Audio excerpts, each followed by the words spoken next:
In the book of Matthew chapter 1 verses 13 to 16, we find our lineage of faith.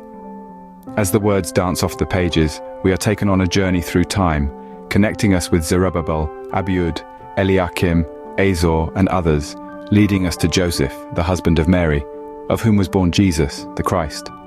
Each name, each individual, carries a significance beyond the ink on the page. They were not merely names in a genealogical record. They were vessels, chosen to play their part in the grand divine narrative. They were the threads that wove the tapestry of our faith, each contributing in their unique way to the unfolding of God's master plan. Like pieces of a puzzle, they were all essential, integral to the bigger picture.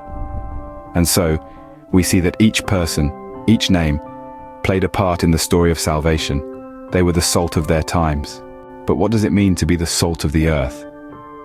This phrase, salt of the earth, originates from the Sermon on the Mount in the Bible, where Jesus describes his followers using this metaphor.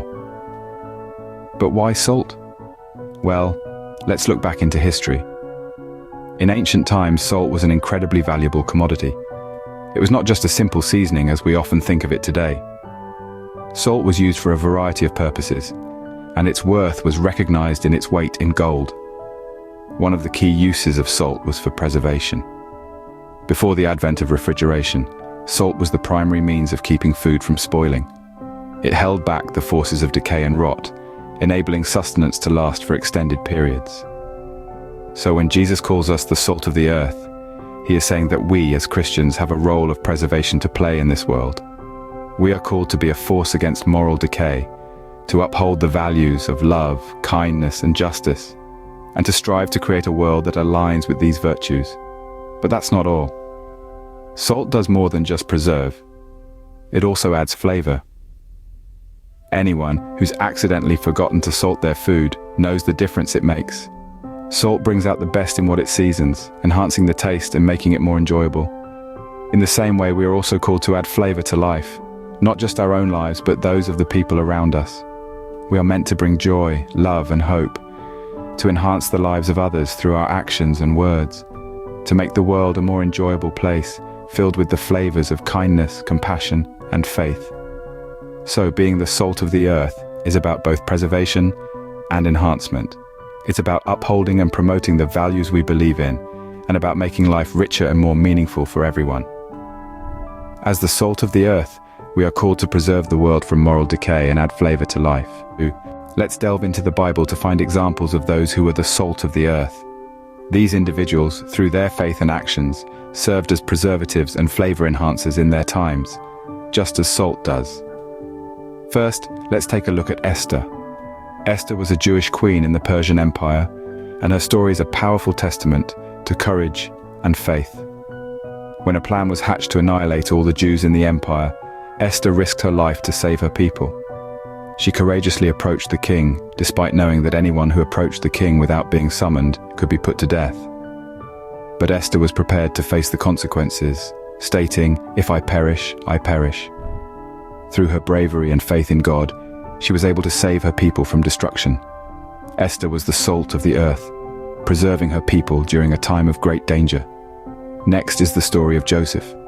Joseph was sold into slavery by his brothers, but instead of being bitter or resentful, he remained faithful to God. His faith led him to become an influential figure in Egypt, eventually rising to the position of Pharaoh's second-in-command.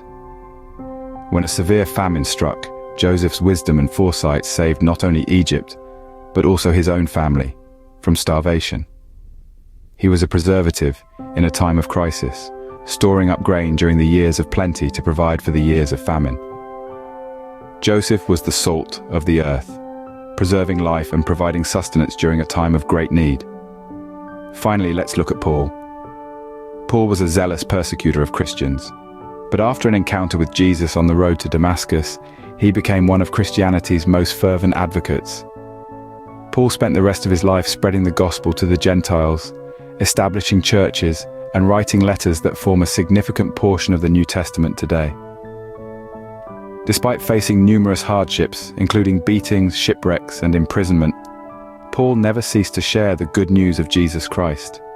He was the salt of the earth, adding flavor by spreading the gospel and enriching the lives of those who heard his message.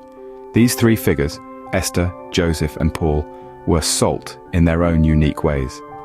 Esther preserved her people from destruction, Joseph provided sustenance during a time of famine, and Paul spread the gospel, adding flavor to the lives of those he reached. They were all salt of the earth, not because they were perfect, but because they trusted in God and were used by Him to make a significant impact in their respective times. These stories remind us that being the salt of the earth isn't about being perfect or leading a trouble-free life. It's about trusting in God, standing firm in the face of trials, and being used by Him to bring about His purposes. It's about preserving what is good, providing for those in need, and adding flavor to the world around us. These individuals were truly the salt of the earth, preserving and adding flavor to the world around them. So how can we be salt of the earth in our own lives today? This question might seem daunting at first, but the answer is simpler than you might think. To be the salt of the earth, we need to embody the qualities that salt represents: preserving, enhancing, and influencing. Preserving in this context means standing up for what's right even when it's hard. It's about maintaining a strong moral compass and not being afraid to voice your beliefs. You can do this in your everyday life by speaking up against injustices, defending those who are being wronged, and staying true to your values. Enhancing, on the other hand, means making things better. Salt enhances the flavor of food, and similarly, we can enhance the lives of others. This can be as simple as offering a smile to a stranger, lending a helping hand when someone needs it, or just being a good listener. Small acts of kindness can have a big impact and make someone's day a little brighter. Influencing is about spreading love and kindness, just as salt spreads its flavor. We can do this by sharing the gospel, but also by living it. Our actions speak louder than our words, and when we live a life filled with love and kindness, we become a living testament of the gospel. Lastly, being the salt of the earth requires us to reflect on our own actions and attitudes. Are we standing up for what's right? Are we spreading love and kindness? Are we living in a way that reflects our beliefs? Remember, salt doesn't need to be seen to make a difference. It just needs to be present. And just like salt, we don't need to be in the spotlight to make an impact. In being the salt of the earth, we can make a difference, no matter how small, in the world around us. Let's strive to be the salt, preserving, enhancing, and influencing the world for the better, one act of kindness at a time. In conclusion, being the salt of the earth is not just about being a follower of Christ, but also about making a positive impact in the world.